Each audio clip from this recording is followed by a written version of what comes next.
Ayan. So, sinimulan ko to, kailangan kong tapusin. Tama. So, in-invite ko ang aking very good friend. Sila lang din yung magiging guest dito. Oo. Pero ang first episode na to, ito ay, Siyempre dapat yung video. oo, kailangan maganda kasi Tama. ganda ko. Yung kampantay ng ganda ko. Oo. Yung guest, yung first guest. Kahit na ang daming tao dito. No? At nagsisipagtinginan sila kung saan sila pwedeng umupo. Sana walang umupo dito sa kung saan man nakalagay Kung itong saan tayo tripod banda. na. Tama.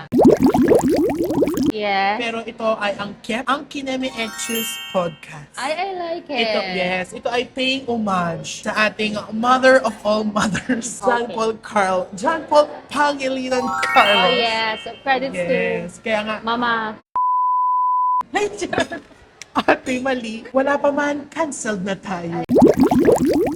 In this episode, na which is walang idea si Bev, magbabasa tayo ng mga Reddit stories. Oo. And Okay. some of them, kailangan ng advice. Malay naman natin kung may ma-advise siya. Malam may ma-input. May ma-input, may ma-ilusyon. Okay. Ganun. Pero bago ang lahat, magpapakilala muna tayo. Oo nga naman. Give me time to Diba? shine. Nakilala niyo man kami na bilang Sandego. Yeah, Medyo- long time ago. Yes, nag-iiba na kami ng linya ngayon. Medyo dahil trentahin na, sumeseryoso na kami, sumeseryoso na rin ang mga topic. That is correct.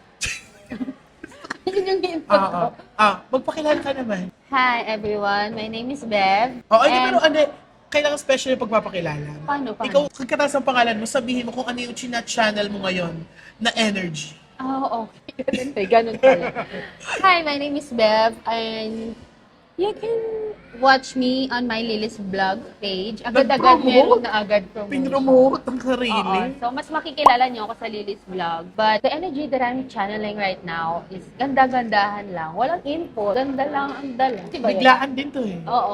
Tsaka ayaw yung sabihin sa akin yung context. But, I'm ready. Mas I know. maganda pag walang context. Yes, I'm capable. At syempre, akong inyong Mother Nature. Sierra Madre. Sierra Madre. Hindi, pero ako ang inyong host. Ako si Clint. At ang channel ko ngayon, sana sumahod na. Eh, tama. Yun. Oh, doon na din ako. Oo. Ready Okay, ka na ba? without further ado, yeah. Ready ka na ba? Kasi alam mo, mabilisan to. Baka paalisin kami dito sa Starbucks nga, eh. kasi- Okay. Makinig ka na lang, partner. Alam ko malinaw naman sa kanila kung ano yung babasahin ko. Pero ito galing to sa My Confessions ako na subreddit. Sa Reddit kasi may mga subreddit kung saan ka pwedeng mag-submit. Pero ito disclaimer lang, this one is in no way of copying the stories. Ito parang to share lang kasi nanghihingi sila ng payo. Na malay naman natin, meron kaming ma-input. Yes. Actually, ito hindi ko rin siya binasa thoroughly. Parang yung title lang. And then, yun. Sabi ko, okay, pwede siyang basahin. Ready ka na? Yes. May confessions ako. Sinasampal na ako ng katotohanan na money can't buy me love. 27, male, kumakagat na sa akin ang loneliness and loss of purpose. Dati, sanay ako na maraming trabaho, maraming ginagawa, sumasaya ako. Pero, para lang pala siyang na panandalian lang. Pero I'm not a user. After ng trabaho, after ma-accomplish ang gawain, parang wala lang ako. Malungkot na ulit, lonely, walang sense of purpose, as in parang blank canvas lang. Nakikita ko na yung mga friends and colleagues ko may partner na. Masaya sila at madalas third wheel pa nga ako ng tropa. Ako ba to? Oo nga. Wait, is this fucking play about us? Aminin mo na. Hindi ako to. Okay. Never ako nagka-jowa. Nanligaw ako. Twice lang. Tapos, the last time was 12 years ago. Busted pa. Na-address ko na yung trauma 12 years ago. Kasi binasted ako just before my birthday. Sinaktan niya pa ako way beyond na being busted. So, from time to time, nagtatangka naman akong makipag-usap. Pero usually, hindi nagpo-prosper. May iba hanggang kilig moments lang tapos wala na. Mayroong iba naman na ini-entertain. May isang instance, pinakilala akong kaibigang bakla. So wala. At sobrang lonely ko because of this. So kahit ang dami kong ginagawa sa work and graduate school, pinagsabay-sabay ko ng lahat pero parang wala pa ring silbi. Tapos sobrang lonely ko. Wala na akong gaanong nakakausap kasi karamihan sa tropa ko may partner na. Well, sana pala rin ako ngayong 2026. Walang silbi ang trabaho at pera kung walang jowa. Aanhin pa ang sahod kung lonely ka. Charot. Tama. May naiyak ako. Para sa kanya. Grabe. Oo. Bakit ka naiiyak? Sabi nga sa AWKP, palakihin natin. Kasi na-feel, nandun na siya sa point na nagsasahod siya pero hindi niya na nafe-feel yung saya. Kasi wala siyang pagbibigyan. Alam mo yun, yung parang may time ka pero wala kang time to spend with. May food ka pero you don't have the person to eat with. Ganon. Kailangan mo ng companion kasi. And syempre, hindi na niya napufulfill yung saya by friend kasi nga meron din silang partner. Ngayon parang na-feel sad ako kay kuya. Kasi syempre, meron nga siyang pera pero kanino niya i-share yon, di ba? Ako ba to? Serious? Parang ako to. Pero ako naman, based on experience. Hindi naman based on experience. Parang based on right now, I think hindi naman ako nalulungkot. Like, I know how to, siguro, ang pina-advantage ko na lang is, I know how to entertain myself. Oo. Nanonood ako ng sine mag-isa. Lumalabas ako mag-isa. Shopping ako mag-isa kahit na wala akong pera. Alam mo, nakakapag-shopping ako kung walang pera. Ganun. Pero, Paano yun? Turo mo sa akin yun, ha? credit card. Ito for me lang naman siya kasi sabi nga na iba-ibang tao, iba-ibang experiences, iba-iba rin naman kasi yung pinagdadaanan natin. Kung kay kuya, the 27 male na para sa kanya lonely yon and ginawa niya na lahat, Naglo-long na kasi trabaho, mag-aral ulit, gumawa ng mga bagay na tingin niya, ikakasaya niya. siya. Pero Kahit may na- kulang pa din. There's something pero may, missing. alam mo, sa totoo lang, for me, sa akin, sa sarili ko, yes, nabibili ko na kung ano yung gusto ko, nagagawa ko kung ano yung gusto ko, Nakakain mo yung gusto nakakain ko yung gusto ko, alata naman, di ba? Pero, alam mo, meron pa ring something. Parang, there's an empty space na, Ay, uuwi ko, babe. ate, iba na. Pero alam mo, totoo, like, there's an empty space in you, there's this empty space in your heart na you want to share this something Moment. to someone na na-achieve mo to, na-promote ka sa trabaho, gumraduate ka sa graduate school, you finish your MBA. Yes, sapat naman yung family support, the family na nagse-celebrate with you, yung friends, yung kaibigan na nagse-celebrate kasama ka. Pero meron pa ring longing. Katulad nga ng sinasabi niya na yes, sumasahod siya, napoprovide niya yung gusto niya sa sarili niya. But that's the same. Hindi ko alam kung sinabi niya yun, pero parang gano'n eh. Sumasahod siya and natapos niya yung MBA course niya. Pero, alam mo yun, Hinahanap siya. pero meron ka pa rin hahanapin. Naniniwala ka ba?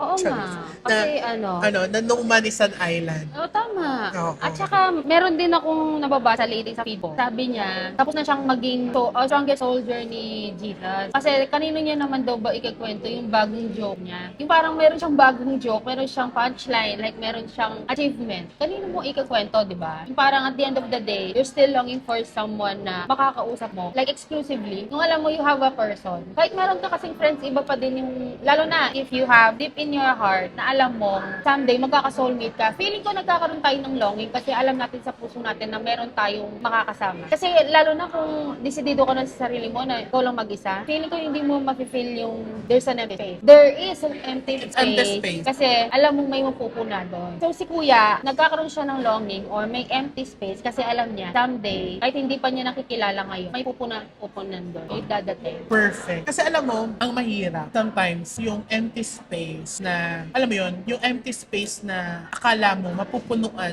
ng tao. Minsan, alam mo kasi, meron din, alam mo, hindi naman sa sinasabi ko na 27 or in that age kasi I'm nearing there, you're there already, 27 ka na, magka 27 pa lang ako. Ako kasi I think, wow, parang Aldab biglang naiisip ko Sige. Kasi diba sinasabi nga ni Lola ni Dora na hindi naman lahat minamadali. Kasi diba parang yung iba sinasabi nga, wow, Ito na lamig ako. na lamig. Diba parang yung sinasabi nga ng iba na, actually kahit hindi naman na si Lola ni Dora kahit yung mga nakakatanda na lang sa atin, na yung hindi minamadali lahat. Ako kasi for me, yes, alam mo yun, may longing. Pero kasi if you're rushing things out, ang tendency, that emptiness, mahahanap mo siya sa maling tao. Tama, pwede din. Kasi okay, pwedeng magiging optimistic ka na yung pagmamahal na yun, mahanap mo siya kahit saan ka magpunta or kahit kung mag-Tinder ka man, mag-Bumble ka man or kahit na anong dating app. Parang ang iniiwasan mo kasi is mapunta ka dun sa taong red flag. Kasi if you're rushing things na yung akala mo ito na yon, biglang dumating sa buhay mo biglaan na feel mo na siya na yon. Sana agad. Kasi naghahanap ka eh. Kasi Oo. feeling mo, any person na dadating sa buhay mo, i-assume mo na agad na siya Na yung siya the na. one. Kasi gusto mo na eh. Oo, kasi like yung parang there's nothing wrong in looking for someone. Kasi nga, di ba sabi nila na parang hindi ka naman makakahanap ng someone if you're not putting yourself myself out there. Pero the thing is, sana, kung kay kuya na 27 male, is hindi siya makahanap ng maling tao in the midst of him searching for someone. Kasi nasa lonely stage siya ng buhay. Oo. And ako, Sana hindi siya magkaroon ng desperate move oo. dahil sa naghahanap lang siya dahil sa his lonely. Ako nga sabi ko, parang kailangan siguro, parang kung nagra-rush into things, huwag basta-basta kumilos. Yung hindi porket, kasi di ba parang di ba kapag yung nagpapakasal ng mga unang panahon, na hindi yan parang, sinasabi na parang hindi yan yung kanin na mainit, na pag sinubo mo, napasok ka, iluluwa mo. Like, 27 is not getting any younger. Oo. But, syempre, di ba, para sa akin, kailangan siguro munang hanapin ni Kuya yung jive or yung saya niya sa sarili niya bago siya mag-impart ng saya sa iba. Oo, tama. Kasi, pero sana, hindi kasi nandun na siya sa point na fulfilled na siya sa mga, Yun lang sa eh. personal goals niya. Yun lang, oo. Kaya nagkakaroon na siya ng space to long for someone to share the moments with. Yun lang ang hirap eh. Kumbaga, alam mo yun, buo na yung milkshake, nando na yung icing, wala na lang yung cherry on top. That is correct. Diba? Kaya sana, dadating, pero ASAP, the green flag, the one for him na agad. Oo. Sana. Kasi alam mo, If he's very sa lucky, babae may ganun ganyan, ang may ganyan ding stage ha, na talagang at that age, may hinahanap. May Oo. naghahanap na rin Lalo sila. na, ang lalaki, they are providers. And for me, feeling ko kay kuya, like he's ready Excited to na siya provide. mag-provide. Oo, excited na siya mag-give. Very green flag siya. I like him. Yeah, kung gusto Kuya, mo, Charis, ako siya na na lang. lang. Siya, okay na siya. Oo. Ako, naghahanap din. Available. Ready to mingle. Siya ang cherry. On top. Okay, next. Ate Mali. Ate Mali. So, yun ang conclusion doon. May confession ako. Torn between two suitors.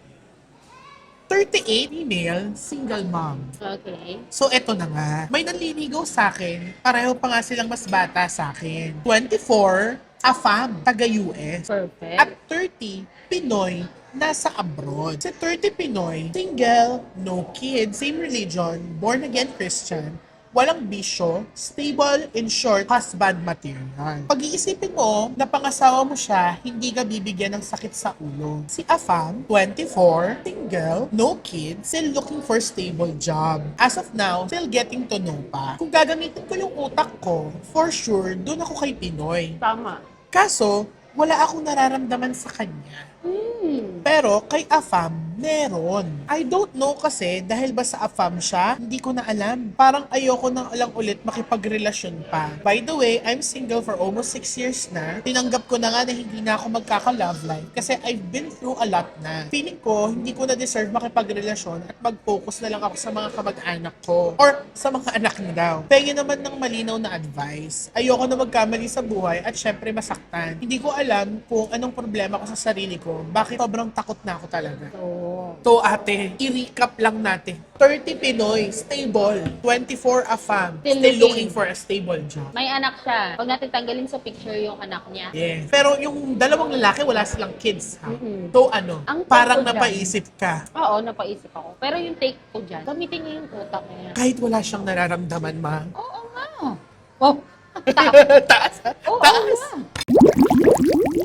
Nag-click din sa akin yung, nag-doubt din siya sa sarili niya na baka gusto niya lang si Afam kasi Afam siya. Diba? Oo. Sinasabi niya yon na hindi rin niya sure but gusto niya si Afam kasi dahil ba Afam lang siya. Oh, so somehow there's a percentage na she's not sure kung gusto niya talaga si Afam. Oh, why not dun sa stable, girl? Diba? Sa bagay. Oo, kasi kung titignan mo, like, parehas lang naman sila nga sa abroad. Tama. The difference is lahi lang. Oh, lahi. Diba? Sa totoong buhay lang, Si ako Afam, parang single. si Afam, 24 nga lang si Afam eh. si Afam, Oh, ba't ako trigger? 24 nga lang si Afam. Diba? Si Pinoy 30, diba? Oo, diba? Si Afam, 24. Ako ito ang difference na nakikita ko. Ano? Ako, hindi mo na ako titingin sa pera. O, sige. Nasa preference ni single mom. Okay. Ano ba gusto niya? Malaking na medyo malambot? Na medyo maliit pero matigas. Kasi Pinoy is matigas. Natutunan ko yan eh. Natutunan mo yan? Charot. Hindi siya based on experience, pero based on science, Oo. On research. bigla tayo naging On your based on reading. science. Hindi, pero kasi daw, sabi ng mga baklang bumulong is ang AFAM o ang mga foreigner, karamihan sa kanila, malaki, yes, it's big, pero flaccid siya. Hindi siya ganun katigas. Yes. Kaya, ang ideal pa rin talaga is Pinoy. Maliit, 5, 6, 7 inches. Oo. Pero matigas. Oo. Kaya Galit. nga, oo. Hindi, mamaya kasi, mamaya niyayaya ko siya manood ng ang walang kwentang podcast sa bahay namin. Ipapanood ko sa'yo yung sinabi ni, hindi, sabihin ko na lang sa'yo, yung sinabi ni Angelica Panganiban. Mm. Sa kanya daw, para sa kanya, ang pinaka-best na, let's put it out there, kasi yun naman ang pinag-uusapan natin, is Phil-Am. Mix. Andun A daw, perfect mix. yes, oo. Andun daw, yung, ako lang ba andun daw, yung laki, pero, ang andun din yung tigas tigas. Nandun din. ng Pinoy. Oo, andoon. perfect. Gusto ko Kaya yun. yun daw ang perfect. Oo. Kung hindi mo tinitignan the income and the stability, ha? Pero kasi, kung si 24 without the stable job, Oo, mare, tapos hindi pa matigas-tigas. mare, may anak ka, mare. Huwag Saka nating isipin yung sarili natin as of the moment, lalo na kung yung mga bata, chikiting pa. That is correct. Diba? Oo. Parang ako sa akin, no-brainer. Kasi siguro sa stage niya, 38 na siya. Tapos naisip niya na rin sa sarili niya na she's gonna be single for the rest of her life. And then somehow may dumating na dalawang suitor. Siguro, might as well, use your ano na lang. Parang, kasi kung gusto ka ng tao, eventually, mapapag-aralan mo naman siyang mahalin eh. Oo, alam mo, ang daming fixed marriage, ha? Tapos lalo na kung yung Pinoy, he's into her with the, knowing na meron siyang kids. Kaya Why not? gaya nga nasabi mo, ang mga lalaki provider. Pero kasi, ako parang medyo manakulangan ako dun sa letter. Si Afam ba ready mag-provide, knowing na meron kang anak? Oo nga. Buti pa yung Pinoy, di ba? Oo. Parang hindi kasi pag Pinoy, hindi, ano eh. pare, mapupunta rin tayo dun sa ano, ha? Mapupunta rin tayo dun sa, ang mga foreigner, they are very independent. Oo nga. Ayaw nila ng dependent sa kanila. Siyempre, think also about that. Kasi, paano, Iba rin kasi usapan pag inaasawa mo yung mga yung Oo. mga foreigner. oo, kasi, di ba, lalo na yung mga taga-US, on your 18th birthday, dapat wala ka na sa piling nila. Oo. Di ba, like, paano yun? Like, lalo na kung bata pa yung mga anak mo, willing bang gumastos yung afam? Si Afam. Feeling, at saka yun na nga. Hindi rin naman siya sure kung gusto niya si Afam. So, doon na lang siya kay Pinoy. Ako doon ako. Sa Pinoy Team ka? Pinoy ako. Ako din. Team Pinoy ka. Kasi kung matigas talaga, te. Parang tanga to. Parang tanga to eh. Feeling ko hindi na siya naghahanap ng matigas. Uy, hindi ako sure. Gusto rin matikman ni Oo, ni Mama yung Nima ano si eh. ano eh, 24 Yung afam. afam. Pero alam mo, may isa akong suggestion. Ano? I'm not in for cheating. Wag mo naman, wala ka pa naman sinasagot sa kanilang dalawa. Assuming na wala kang sinasagot sa kanilang dalawa, tikman mo both. Oo nga naman. Try it for yourself. Di ba? Yes. Tikman mo sa 24. Tikman mo sa 30 Pinoy. Mm-mm. Kahit na wala kang nararamdaman sa kanya. Let's see kung saan ka masasatisfy. Oo nga. Tsaka tignan mo dapat kung paano sila makitungo sa anak mo. Yes. Kasi, Parang dapat kasi di ba sabi nga nila, pag may anak na yung isang babae, tapos may bagong lalaki in the picture of the family, hindi lang dapat ikaw yung legal. Oo. Tsaka Pati dapat yung dun anak. siya, dun talaga siya dapat sa anak niya nakadepende. Kasi, hindi dapat magiging outsider yung anak mo eventually. Dapat, in the first place, the moment that yung lalaki pumasok sa inyo, siya ang nakikisama sa inyong dalawang magnanay. Hindi yung kapag It's naging not the kayong other dalawa- way around. Yes. Hindi yung Yun, pag yun. pumasok siya sa picture, kayo yung Biglang, makikisama sa kanya. oo, biglang kayo yung mag-asawa, yung anak mo yung outsider kasi hindi niya anak. Yes, kasi in the first place, bakit mo ako niligawan? Alam mo naman may anak ako, tapos gusto mo ma-achieve pa rin anak ko. Like, what the Oh, that is correct, di ba? Di ba? Dahil sa mga single mom, kailangan maging wais na sila. Yes. For me, ha? Kasi sabi nga nila, I wanna find a brand new... Doon ako kay 30 Pinoy. Ako din, kahit hindi sa titi, kahit hindi sa pera, kahit Tsaka hindi hindi na lang lang yan ako. eh. Closest in the age. Oo nga, 24 pa lang si Afam. Yes, si Afam Parang kasi very 24. mapusok pa siya. Yes, I think si 24. Pero alam mo ha, huwag naman tayong pero meron din kasi mga batang mahilig sa mas matanda sa kanila. But the thing is, si 24 Afam, kailangan din patunayan yung kay 38 feeling. Pero kung pagbabasehan natin is yung sinasabi nga ni Bev na no-brainer, kay 30 Pinoy din ako. Tama, di ba? Doon ako sa someone na stable na, alam niya na yung ginagawa niya. And Oo, alam niyo yung pinapasok aminin na natin, i-point out na natin point blank, yung makakapag-provide para sa makakapag-provide, hindi lang sa akin. And willing to support yung anak ko. Kasi eventually mapapag-aralan niya namang magustuhan. Lalo Oo. na if the guy is providing Or kung ayaw na, minamahal sila. or kung ayaw na talaga si Pinoy, wag na siyang Magpaligaw. mag-bother. Oo, tigil mo naman. Hanapin niya na lang kung ano yung kung ayaw niyang 6 years naman na din siyang single, Oo. eh di hanggang mo na. Hanggang mo na. Diba? Tama. It's either 30 Pinoy or nothing. Ayoko na. Wow. Diba? Hindi matutuwa sa iyo si Sender. Hindi, parang choice. It's a choice. It's a matter of choice. You have been given 2 choices. It's for you to work out on what decision you will choose. Na ipopromote ka ba? Of course. Tumapit sa braces ang cookies? Yes, that is correct. Mag-subscribe na lang muna kayo dito sa channel na to habang hinihintay natin kung ano yung ipopromote niya. Ilalagay ko din yung 2 stories na binasa namin on the description box below if you want to read them, if you want na mag-impart din sa knowledge nyo. Malay nyo yung hindi Sa lang comment knowledge section. Pwede ba natin. sila mag-comment din sa comment section ng Yes, lalo na kung may Reddit kayo, pwede kayong mag-comment doon kung anong payo na mabibigay nyo sa kanila. Hindi lang kami. And i-follow nyo na rin yung social media account. Yes, and my Andyan social lang yun. media account. Oo. Okay, it's my turn. Oo. Follow niyo ako sa Lily's Vlogs on TikTok, on Facebook, and as Beverly Jill on Instagram. I do reels and check and whatever. So, visit my page. Baka matuwa kayo sa aking kagandahan. Oo, di ba? Gala. Okay. This has been Kineme-X's Podcast. Ay, wow. Ayan, ito ang ating episode 1. Ano? Kalain mo ang ating episode 1 ay naitawid natin sa loob ng Starbucks. Yes. At may guard na. Ayat, ayan na. Sakong-sako lang tayo. Sakong-sako Ay, hindi. lang tayo. Mag-CCR lang yung guard.